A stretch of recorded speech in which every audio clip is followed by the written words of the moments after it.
Absent depuis 2011 aux élections présidentielles et locales, le parti de Laurent Gbagbo retrousse ses manches et multiplie les offensives sur le terrain pour les futures échéances électorales. Le jeudi 10 mars, Georges Armand, vice-président de PPACI, était avec les militants du Sud Comoé pour leur porter le message de leur leader. Plus de repos pour les collaborateurs de Laurent Gbagbo.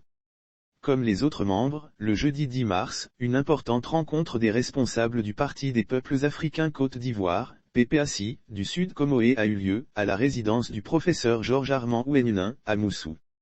EDS exhorte les militants du Sud Comoé à quadriller le terrain, à passer dans les coins et recoins, à être offensifs et efficaces dans le processus d'implantation du parti initié par le coordonnateur régional, Aman Kadejo. La réunion a inscrit à son ordre du jour, plusieurs activités du parti. Notamment la question des cartes et fiches de membres, des statuts et règlements intérieurs. Les échanges se sont attardés sur le découpage et la scission des fédérations.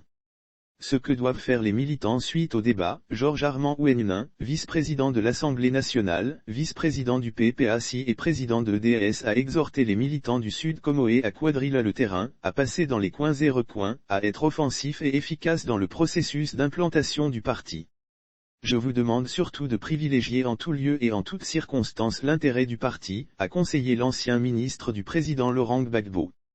Les erreurs à éviter avant d'ajouter, relativement au règlement des éventuelles dissensions, faites prévaloir l'intérêt du parti surtout, sinon vous risquez de faire la passe à l'adversaire, a-t-il prévenu. La réunion a permis aux ex-fédéraux de l'ancien parti du président Laurent Gbagbo et leurs principaux collaborateurs de se retrouver. Ce qui leur a permis de se mettre au même niveau d'information et d'aplanir leurs divergences. Les émissaires de Laurent Gbagbo expliquent la fête de la Résistance. Le coordonnateur régional, président la séance, leur a donné plusieurs informations dont celle portant sur la fête de la Résistance. Selon lui, la fête est destinée entre autres objets, à commémorer la résistance et la libération définitive du président Laurent Gbagbo. Aman Kadejo a rappelé la date du 31 mars choisie pour l'ouverture de la célébration. Il a précisé que le clou de la fête est prévu pour le 2 avril 2022, avant d'annoncer d'autres modalités concernant les gadgets et un uniforme.